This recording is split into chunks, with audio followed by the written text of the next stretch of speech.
أعوذ بالله من الشيطان الرجيم بسم الله الرحمن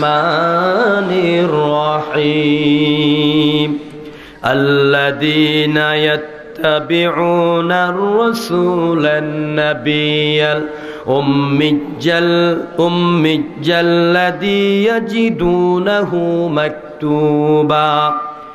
مكتوبا عندهم في التوراة والإنجيل يأمرهم بالمعروف وينهاهم عن المنكر ويحل لهم الطيبات ويحرم عليهم الخبائث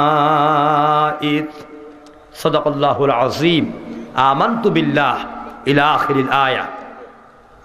সূরা আল আরাফ এর 157 নং আয়াতের কিছু অংশ আপনাদের খিদমতে আমি তেলাওয়াত করেছি। আল্লাহ তাআলা বলছেন, ইরশাদ হচ্ছে, ইয়া'মুরুহুম বিল মা'রুফ ওয়া ইয়ানহাহুম আনিল মুনকার। তার কাজ হচ্ছে তিনি মানুষকে ভালো কাজের দিকে নির্দেশ প্রদান করে এবং খারাপ কাজ থেকে তিনি মানুষকে ফিরিয়ে রাখেন।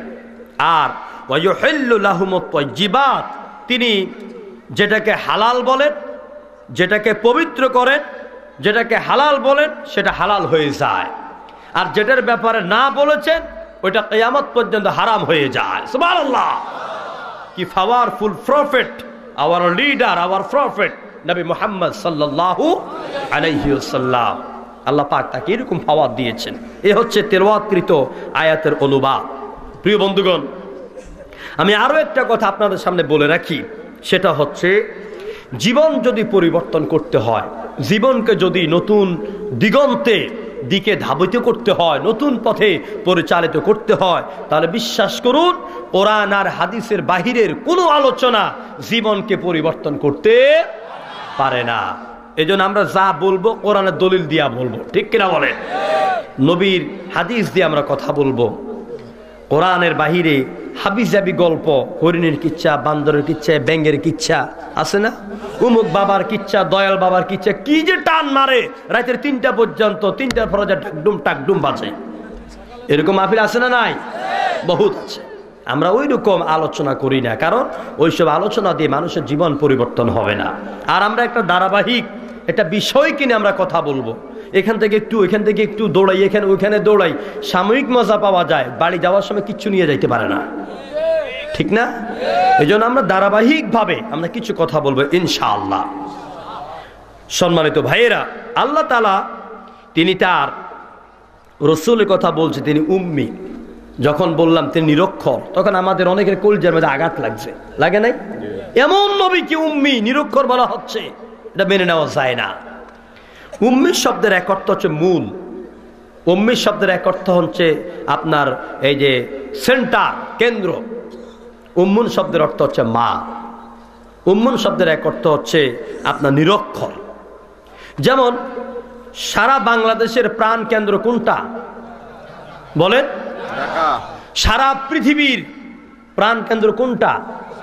উম্মুল কুরা, মক্কাতুল মুকাররমা, ঠিক কিনা বলেন? উম্মুল কুরা মানে সমস্ত জনপদের মূল কেন্দ্র, এই উম্মুল, সেখানে হচ্ছে কেন্দ্র। আর এখানে উম্মি মানে নিরক্ষর, যিনি লিখতে জানেন না, পড়তে জানেন না। আমার ভাইয়েরা, আল্লাহ নবী কি আল্লাহ পাক লিখতে জানেন না, পড়তে জানেন না, উম্মি বলে তিনি উল্লেখ করার কারণ হলো আমরা গতানুগতিকভাবে দুনিয়ার যেই রকম প্রাতিষ্ঠানিক স্কুল কলেজ মাদ্রাসায় ভর্তি হয়ে 10 বছর পরে ম্যাট্রিক পরীক্ষা, এরপরে ইন্টারমিডিয়েট পরীক্ষা, তারপরে ডাক্তারের সার্টিফিকেট, বুয়েটের সার্টিফিকেট আমরা অর্জন করি। আমার আল্লাহ পাক বলছেন, আমার নবী এইরকম দুনিয়ার কোনো আক্ষরিক জ্ঞান শিক্ষার জন্য দুনিয়ার কোনো প্রাতিষ্ঠানিক শিক্ষা তিনি অর্জন করেন নাই। আমার নবী উম্মি বলে নবীর মর্যাদাকে আল্লাহ পাক জমিনের নিচ থেকে গগন পর্যন্ত আল্লাহ পাক পৌঁছায় দিলেন, তার সম্মান। কারণ যেই লোকটা লিখতে জানে না, পড়তে জানে না, ওই লোকটার মুখ দিয়েই তো আল্লাহ বের করে দিলেন, ইন্নামা বুইস্তু মুআল্লিমান, ও পৃথিবীর মানুষেরা, আমি তামাম পৃথিবীর যত ডাক্তার, যত ইঞ্জিনিয়ার, যত প্রেসিডেন্ট, যত মন্ত্রী বাহাদুর, যত জাতিসংঘের মহাসচিব বলো, সমস্ত সেক্টর আর বিভাগের প্রধান হয়ে, হেড অব দ্য ডিপার্টমেন্ট হয়ে আমি নবী দুনিয়ার মধ্যে আগমন করেছি। আর জোরে করেন সুবহানাল্লাহ। আমি ডাক্তার, আমি দর্শন বিভাগের প্রধান, আমি ফিলোসফি বিভাগের প্রধান, আমি বেঙ্গলি ডিপার্টমেন্টের হেড অব দ্য ডিপার্টমেন্ট। আল্লাহু আকবার।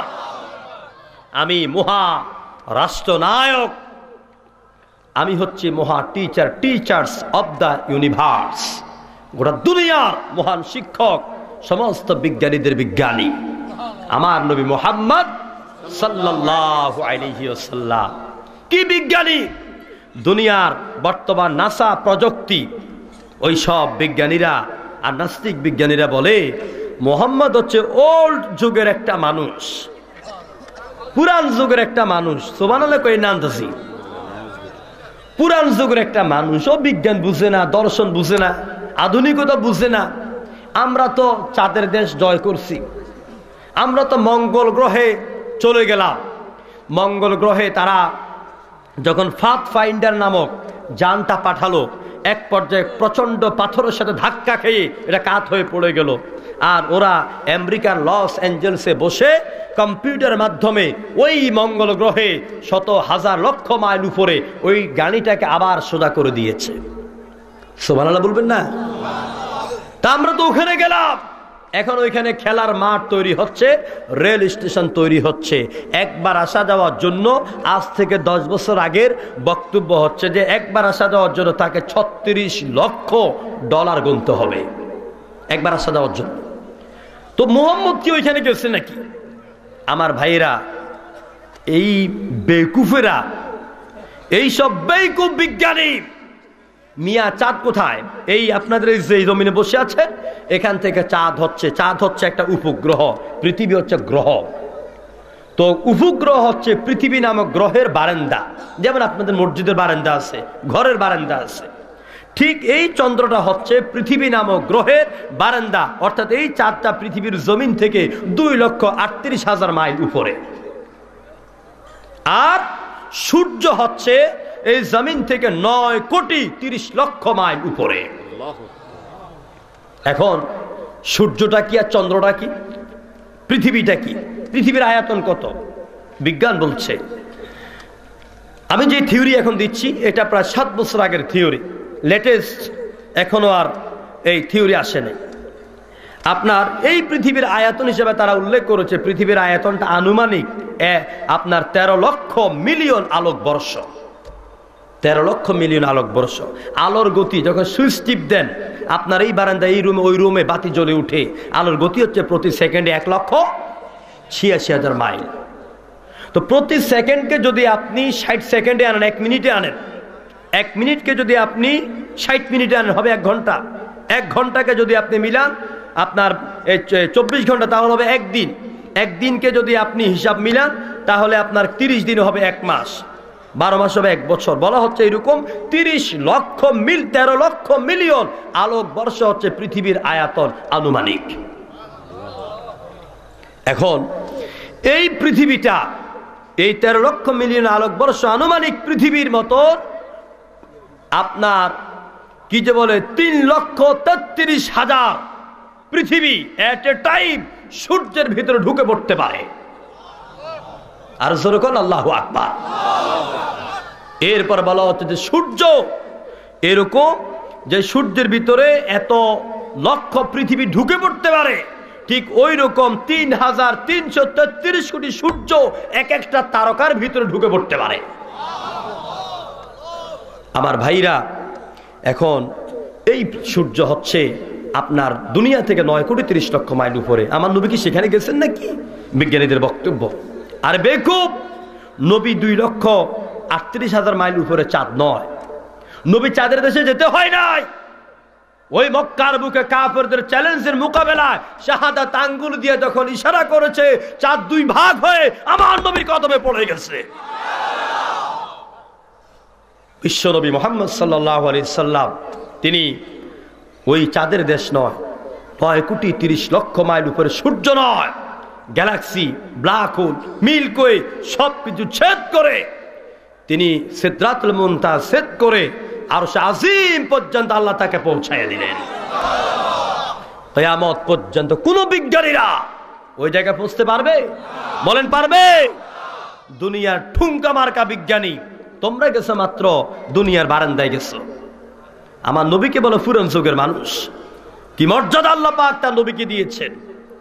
নবী দুনিয়ার কোনো শিক্ষা প্রতিষ্ঠানে পড়লেন না, কারণ আমার নবী বলছেন আমি দুনিয়ার মানুষের শিক্ষক। সেই নবী দুনিয়ার কোনো মানুষের কাছে পড়া কি শোভা পায়?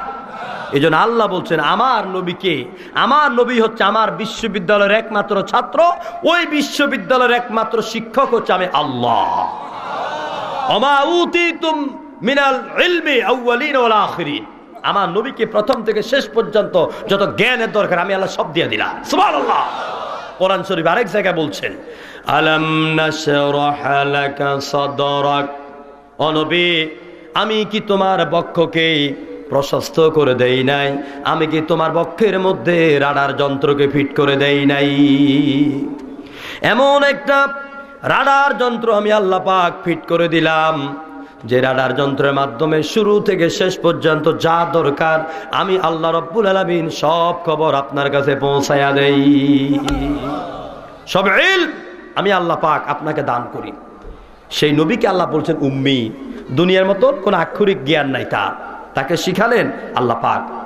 উম্মি বলে আরেকটা চমৎকার আরেকটা অবাক কাণ্ড আল্লাহ ঘটায় দিলেন। উদাহরণ দিলে ভালো করে বুঝবেন। আপনার এই এলাকার একটা লোক লেখাপড়া জানে না, কিচ্ছু জানে না, যদি আপনি আগামীকাল টেলিভিশনে পর্দা দেখেন আর পত্রিকার প্রথম হেডলাইন্সে দেখেন যে এই এলাকার কি নাম জানি চারিন্দ্রন এর এলাকার এই সুয়াগা জিমিয়া পড়ালেখা পারে না, নাঙ্গলে কুড়ি ধরতে পারে না, কথা বলতে পারে না, এই লোকটা এখন জাতিসংঘের মহাসচিব হয়ে গেছে। লোকেরা অবাক হবে না? কে অবাক হবে না? প্রিয় ভাইয়েরা, সুতরাং যেমন কিশোরগঞ্জে যখন যাই তখন আমি গতকালও আমাদের মাননীয় প্রেসিডেন্টের বাড়ির কাছে মাহফিল করে এসেছি, তো ওখানকার কিছু মুরব্বীরা কয় আরে আমি তো ওই দিন আবুল বেড়ি টানছে, এখন দেশে প্রেসিডেন্ট। লোকেরা বলে না, আমার কথা না, ওখানকার লোকেরা। তার মানে মানুষ অবাক হয়ে যাচ্ছে যে আব্দুল হামিদ কেমনে প্রেসিডেন্ট হইল, কেমনে রাষ্ট্রপতি হইল। যার যোগ্যতা আছে আল্লাহ তাকে বানায় দেন, ঠিক কিনা বলেন? তো এখন এই এলাকার সলিমউদ্দিন মিয়া যদি কালকে জাতিসংঘের মহাসচিব হয়ে যায়, মানুষ হই হই পড়ে যাবে, রই রই হয়ে যাবে, অবাক হয়ে যাবে। তেমনি করে আল্লাহ নবী স্কুলে পড়েন নাই, কলেজে পড়েন নাই, বিশ্ববিদ্যালয়ে পড়েন নাই, কোনো সায়েন্স ল্যাবরেটরিতে পড়ালেখা করেন নাই। আজকে আমার নবী বলছেন ইন্নামা বুইসতু মুআল্লিমান, আমি তামাম পৃথিবীর শিক্ষক। লোকের অবাক হয়ে গেল। এরপরে আল্লাহ পাক এই নবীর মর্যাদা দিচ্ছেন কিভাবে দেখুন। কোরআন বলছে قد جاءكم من الله نور وكتاب مبين। আল্লাহু আকবার। আল্লাহ পাক বলেন নিঃসন্দেহে আল্লাহর পক্ষ থেকে তোমাদের কাছে এমন একজন রাসূল এসেছেন, এমন একটা নূর এসেছে, আর নূরের সঙ্গে আল্লাহ পাক একটা কিতাব দিলেন, তার নাম হলো কিতাবুম মুবিন। কিতাবুম মুবিন মানে কোরআন। জোরে বলেন কি? নূর দিলাম, নূরের সাথে কিতাব দিলাম, আলো দিলাম, আলোর সাথে আমি আবার সঙ্গী দিলাম। আলোকে একা একা পাঠাই নাই, আলোটাকে পরিপূর্ণতা দান করার জন্য আমি তার সঙ্গে আমি কিতাব দিয়া দিলাম। আমার ভাইরা, এখানে নূর বলা হয়েছে নবীকে। কাকে?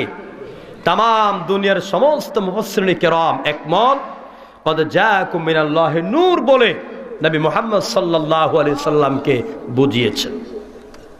এখন এই নবী যে নূর, আবার দেখেন ওই যে আমার দেশে মানুষের মাথা ফাটাফাটি করে আপনার নবী কি নূরের তৈরি না মাটির তৈরি, ঠিক না? এটা নিয়ে মাথা ফাটাফাটি করে। আমার ভাই আদা ব্যাপারী জাহাজের খবর লওয়ার দরকার নাই, ঠিক কিনা বলেন? কিয়ামতের দিন আমাকে আপনাকে প্রশ্ন করবে না, বলো তো আমার নবী মোহাম্মদ নূরের তৈরি না মাটির তৈরি? এ প্রশ্ন করা হবে। অনেক ওলামায়ে কেরাম আছেন, কেউ কি পেয়েছেন কোথাও? আপনাকে জিজ্ঞেস করা হবে মান রাব্বুকা ওমান দীনুকা ওমান নবিয়ুকা, কে তোমার রব, কি তোমার দিন, কে তোমার নবী। আল্লাহ আমাদেরকে জবাব দেওয়ার তৌফিক দেয়, বলে আমিন। হালাল খাইছো না হারাম খাইছো, সত্যের পক্ষে রায় দিয়েছো না দুনিয়ার স্বার্থে পড়ে মিথ্যার পক্ষে মিথ্যা সাক্ষী দিয়েছো, জবাব দাও। জবাব দিতে হবে আল্লাহর দরবারে। তো নবী নূরে না মাটি, এটা প্রশ্ন নয়। প্রশ্ন হচ্ছে আল্লাহ পাক নবীকে নূর করে পাঠালেন। এখন এই নবী মুহাম্মদ সাল্লাল্লাহু আলাইহি সাল্লামকে যে আল্লাহ পাক নূর বলেছেন, সেই নূরটা কি? নূর মানে আলো, লাইট। নবীকে আল্লাহ পাক এমন নূর বানালেন, আল্লাহ বলতে পারতেন কদ জাআকুম মিনাল্লাহি শামস, কদ জাআকুম মিনাল্লাহিল কমার, আল্লাহর পক্ষ থেকে সূর্য আসছে বা চন্দ্র আসছে, এরকম আল্লাহ কোনো কোথাও বলেন নাই। আল্লাহ বলছেন কদ জাআকুম মিনাল্লাহি নূর, আল্লাহর পক্ষ থেকে এসেছে নূর। নূর মানে একটা চেরাগ। কি নোয়াখালীতে কি বলেন? চেরাগ বা বাতি, উত্তরবঙ্গে বলে কুফি। চেরাগ, এই রশির মধ্যে এই চেরাগের আলোটা জ্বলে।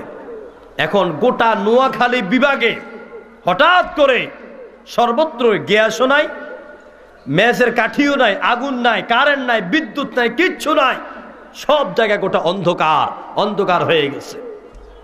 এখন মানুষ আলোর জন্য পাগল পারা। খবর পেয়েছে মানুষ এই নোয়াখালীর চারিদ্রন এলাকায় একজন বুড়ির ঘরে বা বুড়ার ঘরে, ভাঙ্গা ঘরে একটা চেরাগের মধ্যে মিটমিট করে আলো জ্বলে। সবাই মোমবাতি নিয়ে, হেরেকেন নিয়ে, চেরাগ নিয়ে লক্ষ লক্ষ লোক লাইন ধরেছে তার থেকে আগুন নেওয়ার জন্য। ওই লোকটি লক্ষ লক্ষ মানুষের কাতারের মধ্যে তার চেরাগ থেকে তিনি প্রত্যেকের চেরাগ ধরাইয়া দিচ্ছেন, প্রত্যেককে তিনি আলো বিতরণ করে দিচ্ছেন। নোয়াখালী বিভাগের কয়েক লক্ষ, কয়েক কোটি মানুষ তার থেকে আগুন নিয়ে নিয়ে সবাই চলে গেল।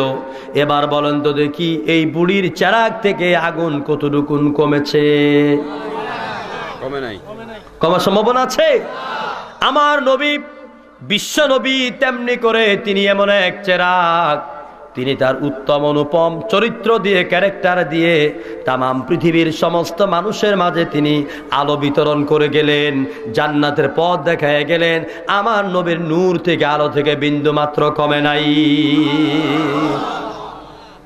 সেই রাসূলের জন্য আমাদের ভালোবাসা, ঠিক না? ভালোবাসবেন কাকে? রসুলকে। রসুল আমার ভালোবাসা, রসুল আমার আলো আশা, রসুল আমার প্রেম বিরহের মূল আলোচনা, রসুল আমার কাজে কর্মের অনুপ্রেরণা। সুবহানাল্লাহ। নেতার মতন নেতা যখন পাই না কোথাও খুঁজে, কাঁদি শুধু কাঁদি আমি এ দুটি চোখে বুঝে, তখন আমার মনে পড়ে সোনার মদিনা, রাসূল আমার কাজে কর্মের অনুপ্রেরণা। এ হচ্ছে আমার রাসূল। আমার ভাইরা, 570 খ্রিস্টাব্দে আল্লাহ পাক আমার রাসূলকে এই পৃথিবীতে পাঠালেন। কোন সময়? যেই সময় এই সমাজের মানুষগুলি অন্ধকারের অতল তলে নিমজ্জিত হয়ে গেল। মানুষ চাঁদের পূজা, সূর্যের পূজা, পাথর পূজা, মূর্তি পূজায় লিপ্ত হয়ে গেল। যেই সমাজে নারীদের বেঁচে থাকার কোনো অধিকার ছিল না। কন্যা সন্তান জন্মগ্রহণ করলে পরে তাদেরকে জীবন্ত কবর দিত। যারা মক্কা গিয়েছেন, কাবা শরীফের পাশে দেখবেন ওই যে বড় কুবরি, যেই রাস্তা দিয়া আপনার কি যে বলে আবু সুফিয়ানের বাড়িতে যাওয়া যায়, এটার নিচে বিশাল খালি জায়গা হেরেমের সাথে। এইখানে সৌদি গভর্নমেন্ট বহু চেষ্টা করেছে, ওখানে কোনো বিল্ডিং তুলতে পারে না, কারণ এই জায়গাটা হচ্ছে ওই সময় জীবন্ত কন্যাদেরকে এনে এনে এখানে কবর দিত। যেই সমাজে নারীদেরকে জীবন্ত কবর দিত, যেই সমাজে আপনার যত ইচ্ছে তত নারীদেরকে বিবাহ করত, ইচ্ছে হলে তালাক দিত, বাজারের পণ্যের মতন ভোগ করত, তারপরে ভাই বোনের সাথে জেনা করত, পিতার অবর্তমানে ছেলে মাকে বিবাহ করত। জোর করে নাউযুবিল্লাহ। ওই জাহালতের যুগ ইতিমধ্যে আমাদের মধ্যে এখন দেখা যাচ্ছে। কয়দিন আগে দেখলাম ভারতের সিরিয়াল ভিত্তিক নাটকে এক নায়ক তার নিজের মায়ের পেটের বোনকে বিবাহ করেছে। আমার ভাইরা, এমন এক অন্ধকার যুগ, যেই সময় কাবা শরীফের ভিতরে 360টি মূর্তি ছিল। নবী মুহাম্মদ সাল্লাল্লাহু আলাইহি সাল্লাম, আল্লাহ পাক তাকে সেই সময় দুনিয়ার মধ্যে পাঠালেন। হুজুর যখন দুনিয়াতে আসেন তখন হুজুরের বাপ তো নাই, ঠিক না? হুজুরের জন্মের 6 মাস আগে বাপ চলে গেলেন, আল্লাহ পাক নিয়ে গেলেন। কি আপনাদের কষ্ট হচ্ছে নাকি? বিরক্ত হচ্ছেন? আমি মাত্র আলোচনা শুরু করেছি, যে আয়াত নিয়েছি 3 দিন ধরে যদি ধারাবাহিক তাফসীর করি তাহলে একটা পর্যায়ে যাওয়া যাবে ইনশাআল্লাহ। কোরআন তো সেই কিতাব, কোরআনে তাফসীর শুরু করা যায়, শেষ করা যায় না। লোকেরা সমুদ্র সৈকতে যায়, কালকে থেকে আমার 13 দিন কক্সবাজার মাহফিল, উখিয়া, রামু, টেকনাফ, মহেশখালী, তারপরে কুতুবদিয়া, ফেকুয়া, চকরিয়া, এইসব জায়গায়। তা আমি যখন রাতের বেলা আমার হোটেলে আসি, আমি রাত 2টা-2:30 বাজলে আমি সাগরের পাড়ে গিয়ে অনেকক্ষণ চুপ করে বসে থাকি। সাগরের সে ঢেউ যখন দৈত্যের মতন আসে তখন কোরআন শরীফের আয়াতগুলো চোখের সামনে ভেসে ওঠে। তাকাদু তাবাইয়াজু মিনাল গায়জ।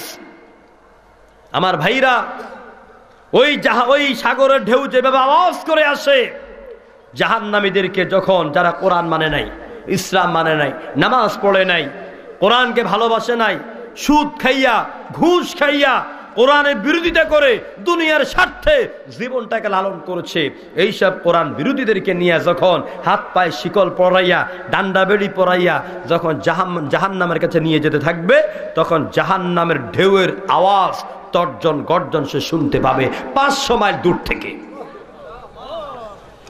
ওই ঢেউয়ের কথা যখন শুনি, দেখি, তখন জাহান্নামের আগুনের কথা মনে হয়ে যায়। এরপরে সাগরের দিকে খালি চোখে তাকাইলে কোরআন শরীফের ওই আয়াত মনে পড়ে যায়, কুল লাউ কানাল বাহরু মিদাদাল লিকালিমাতি রাব্বি লানাফিদাল বাহরু ক্বাবলা আন তানফাদা কালিমাতু রাব্বি ওয়ালাউ জিনা বিমিথলিহি মাদাদা। নবী, আপনি বলুন, আমার রবের কথাগুলিকে লেখার জন্য, বলার জন্য যদি তামাম পৃথিবীর সমস্ত সাগর, মহাসাগরের পানিগুলিকে যদি কালি বানিয়ে দেওয়া হয়, সব পানিগুলি শেষ হয়ে যাবে। ওয়ালাউ জিনা বিমিথলিহি, অনুরূপ যদি আরো 7 দরিয়ার পানিকে কালি বানানো হয় তাও শেষ হয়ে যাবে, কিন্তু আল্লাহর কালামের ব্যাখ্যা লিখে আর বলে শেষ করা যাবে না। আর জোরে বলেন সুবহানাল্লাহ। লা ইলাহা ইল্লাল্লাহ, জোরে লা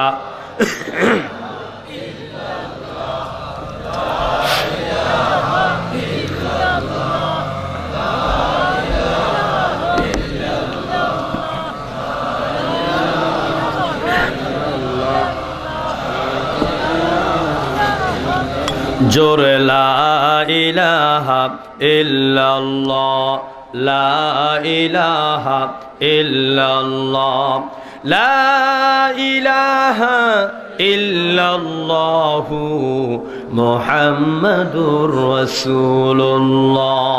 জোরে বলেন সাল্লাল্লাহু। আমার ভাইয়েরা, আল্লাহ রাব্বুল আলামিন তিনি তার নবীকে পাঠালেন 570 খ্রিস্টাব্দে। আমিনা বলেন, আমার ছেলে মুহাম্মদ সাল্লাল্লাহু আলাইহি সাল্লাম যখন তিনি জন্মগ্রহণ করেন, আমার ঘরে বাতি জ্বালাবার জন্য, লাইট জ্বালাবার জন্য, চেরাগ জ্বালাবার জন্য একটু তেল ছিল না, একটু আলো ছিল না। কি দরিদ্র অবস্থা। আব্দুল্লাহ তো মরে গেলেন, যাওয়ার সময় মাত্র 1 পাল ছাগল রেখে গেলেন, একটা দাসী রেখে গেলেন যার নাম হলো উম্মে আইমান, আর মাত্র 5টা উট রেখে গেলেন, এই ছাড়া আমার কিচ্ছু নাই। আর আমিনা বলেন, আমার ঘরে আলো নাই, অন্ধকার। সন্তান প্রসবের সময় একটু আলোর দরকার হয়, আগুনের দরকার হয়, হাত পা ঠান্ডা হয়ে যায়। কিন্তু কি আশ্চর্য ব্যাপার, যখন আমার কলিজার টুকরো আল্লাহ নবী মুহাম্মদ রাসূলুল্লাহ জন্মগ্রহণ করেছেন।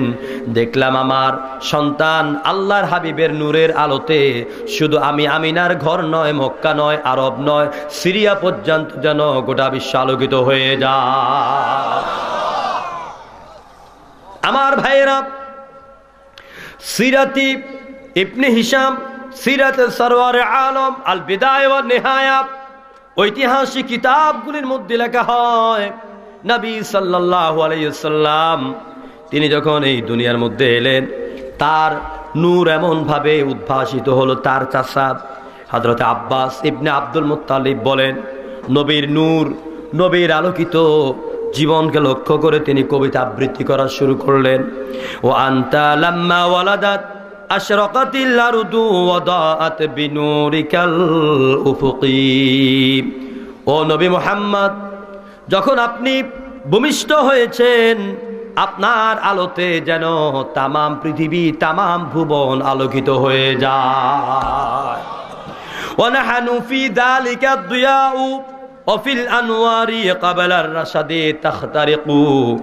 আমরা সকলে ওই উজ্জ্বল নূরের আলোতে আমরা সকলে অবগাহন করলাম, আর আমরা সত্য ন্যায়ের পথ খুঁজে পেলাম।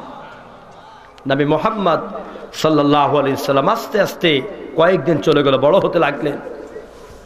আরবের রেওয়াজ অনুযায়ী, রসুম অনুযায়ী, নীতি অনুযায়ী নবীদের দাদা আব্দুল মুত্তালিব তিনি মক্কার বাজারে গেলেন।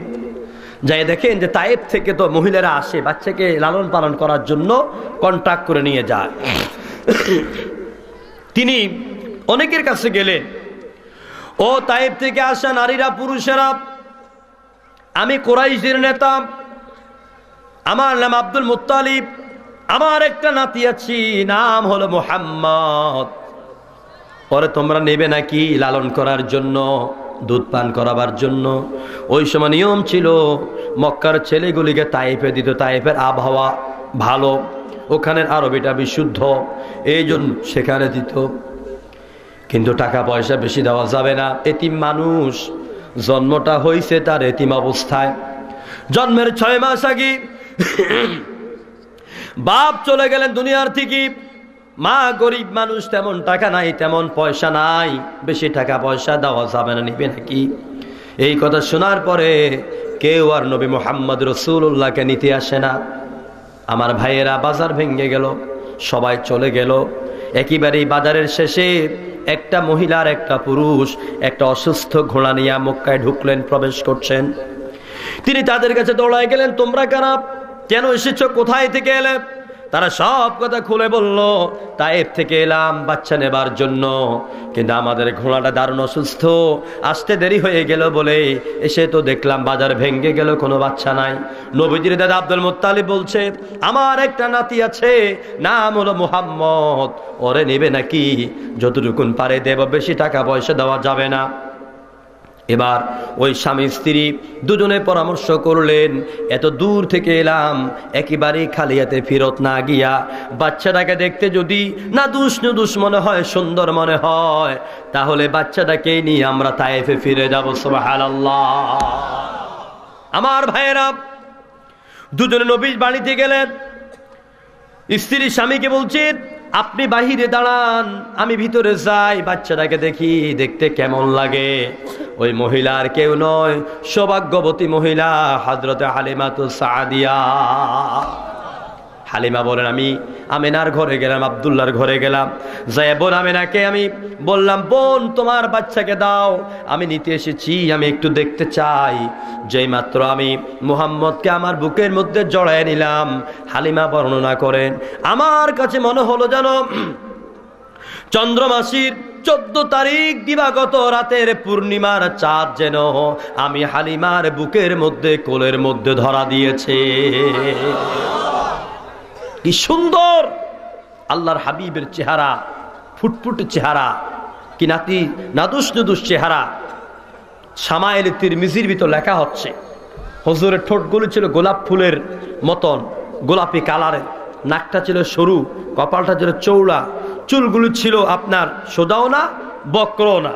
যখন সুন্নতি চুল বাবলি চুল রাখতেন, হুজুরের চুলগুলি যখন বেয়ে বেয়ে পড়তো কানের উপর দিয়া, মনে হতো যেন আল্লাহর আকাশের নিচে জমিনের উপরে শ্রেষ্ঠ রাজপুত্র বসে আছে। সুবহানাল্লাহ, এত সুন্দর আমার হুজুরের হাসি। হুজুর যখন হাসি দিতেন, গোলাপের মতো দুইটা ঠোঁট দুই দিকে যেত, মাঝখান দিয়া দাঁতগুলি বিকশিত হতো, মনে হতো যেন শ্রাবণের কালো মেঘের ভিতর দিয়া বিদ্যুৎ চমকাইয়া গেছে। এত সুন্দর হাসতেন আমার রাসূল। আমার দেশের একজন কবি হুজুরের সেই সুন্দর চেহারার দিকে তাকাইয়া তিনি লিখলেন, চাঁদের চেয়ে সুন্দর আমার প্রিয় নবীজির মুছে কি হাসি। সুবহানাল্লাহ বলবেন না? চাঁদের চেয়ে সুন্দর আমার প্রিয় নবীজির মুছে কি হাসি, নবীর শরীরের ঘামের ঘ্রাণে হার মানি তো গোলাপে বেলি। হুজুরের এই সুন্দর চেহারা, চাঁদ মাখা চেহারার মধ্য থেকে যখন ঘাম ছড়ত, দূর থেকে মনে হতো যেন মুক্তোর দানাগুলি ঝরে ঝরে পড়ে। এত সুন্দর ছিল আমার হুজুর। আমার ভাইরা, নবী মুহাম্মদ সাল্লাল্লাহু আলাইহি সাল্লাম তিনি তায়েফে গেলেন। হালিমা বলছেন, আমি হুজুরের ধারাবাহিক আলোচনা করতে অনেক সময় আমি কেটে ছেটে বলবো। হালিমা বলছেন, আমি যখন মুহাম্মদকে নিয়ে যাচ্ছিলাম, পথিমধ্যে, এটা হচ্ছে ওল্ড টেস্টামেন্ট বাইবেলের বর্ণনা, যে আমি দেখতেছিলাম পথিমধ্যে একদল বখাটে যুবকদেরকে দেখা যায়। দেখেন না আমাদের দেশে যেসব যুবকেরা আপনার ডেগান লইয়া, শ্রেণী লইয়া, দাও লইয়া দৌড়ায়, মানুষ হত্যা করে, এদেরকে আলাদা চেহারা দেখলে বোঝা যায়, ঠিক কিনা বলেন? প্রিয় ভাইয়েরা, অবশ্য এরা মাঝে মাঝে সোনার ছেলে উপাধিও পান, ঠিক না? 100টা জেনা করে এরপরে গোল্ড মেডেল পুরস্কার পায়। ওদের ভাগ্য ভালো নাকি? ওদের ভাগ্য ভালো। প্রিয় ভাইয়েরা, হালিমা বলছেন, আমি দেখলাম বখাটে যুবকদের চেহারা। আমি এখানে আরেকটি কথা হচ্ছে, হালিমা বলছেন, আমি যখন শিশু মোহাম্মদকে নিয়ে ওই যে আমার অসুস্থ ঘোড়াটা নিয়ে আসছিলাম, উঠি কি পড়ি, মরি কি বাঁচি, এই ঘোড়ার উপর আমি যখন উঠলাম, আশ্চর্য ব্যাপার, কিছুক্ষণের মধ্যে দেখতে পেলাম ধীরে ধীরে আমার ঘোড়াটা শক্তিশালী হয়ে যায়। এখন আমার ঘোড়াটা সবার আগে তায়েফের দিকে ছুটে যায়। চিৎকার মেরে বলে আল্লাহু আকবার, আরো জোরে করে আল্লাহু আকবার, চিল্লায় করে আল্লাহু আকবার।